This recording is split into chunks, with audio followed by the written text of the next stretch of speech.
There was a foundation of tough love with my father. He would beat my ass when I was 5 years old. There's a testosterone thing that just happens between sons and their fathers. And he wanted sympathy. And I said, if you want sympathy, go home to your mother and get it. He said, you are throwing it all away. It is the worst mistake you will ever make. And I wish I had someone who could just pull me aside and, hey, it's gonna be okay. It's gonna be okay. I had a very complicated relationship with my dad.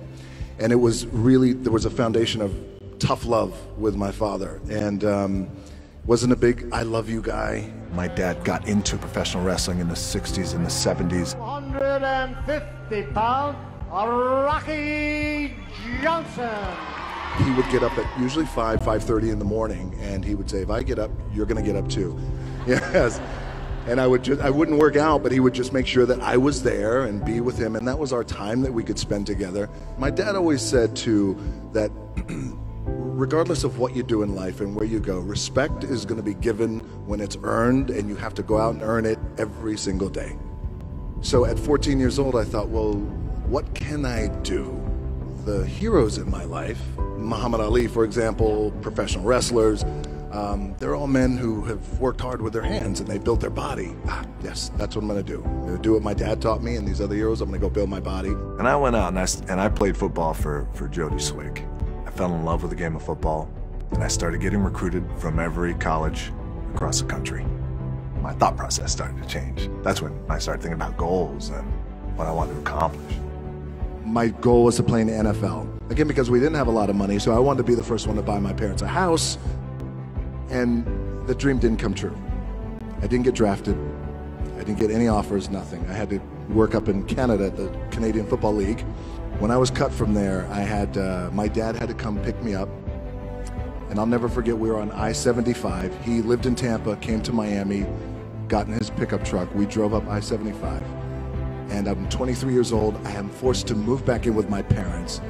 He got sassy with me one time. It was about 1.5 miles from home, and he wanted sympathy, and it was pouring down rain. And I said, if you want sympathy, go home to your mother and get it. And I wish I had someone at that time who could just pull me aside and, hey, it's gonna be okay. After about a month and a half of staying in that little apartment and cleaning, I got a phone call from the head coach of the team who cut me, the head coach of the Calgary Stampeders. He called me and he said, hey, I know we cut you, but I'd like you to come back. I said, okay, I appreciate that, coach. Thank you very much. I'll think about it. And he said, okay, great. I hung up the phone, and my dad said, you're gonna do it, right? I said, no, I don't think so. And he goes, what?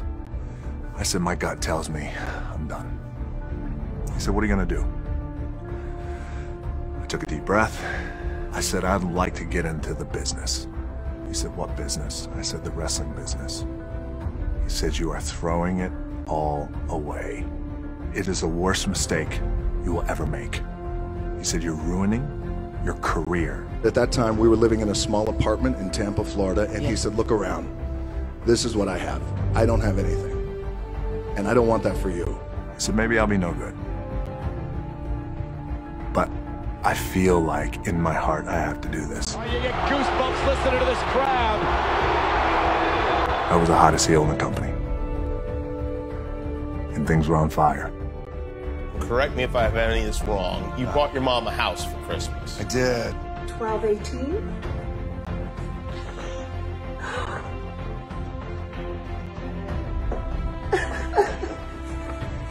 A brand new home.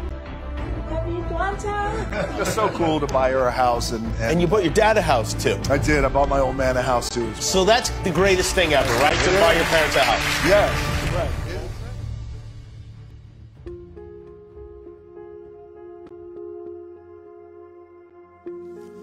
I wish I had one more shot, you know, just to say goodbye, say I love you, say thank you. Rocky the Soul Man Johnson passed away He passed away on January 15th, and we just buried him a few days ago. And I didn't get a chance to say the things that I wanted to say, or I wish he would have said the things to me, the important, critical things that anchor us that I didn't get from him. But then the birth of a child and what that does, and the lens perspective that just shifts, it's the greatest thing that I have ever experienced in my life. My daughters taught me how to be more caring and more sensitive and more selfless. Yeah. My dad loved me with the small capacity in which he was capable of. So the relationship that I had with my dad was a relationship that was appropriate at that time. Very important to heal, to make sure that we come back to a gratitude for what I was able to have with him.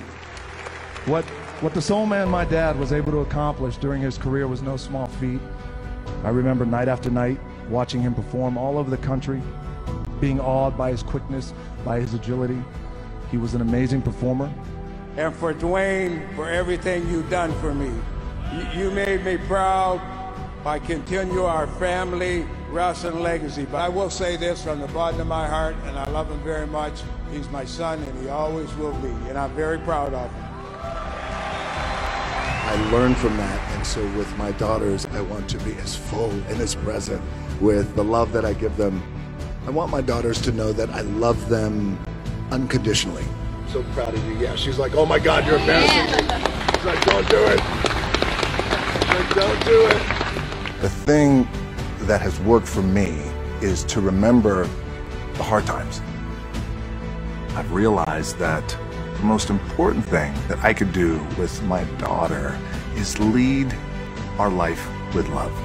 I said, do me a favor, I want you to tell me what's the one thing that you love most about our relationship? She said, well, that I trust you. For a 13-year-old girl to say that to her dad, considering where I was at 13, I love that girl. If you guys out there, if you have parents around, your mom, your dad, your wife, your husband, your babies, your children, your best friends, your grandparents, text them, call them, go see them if they're close by, and if you can hug them, I want you to hug them, because you never know what's around the corner. We just never know.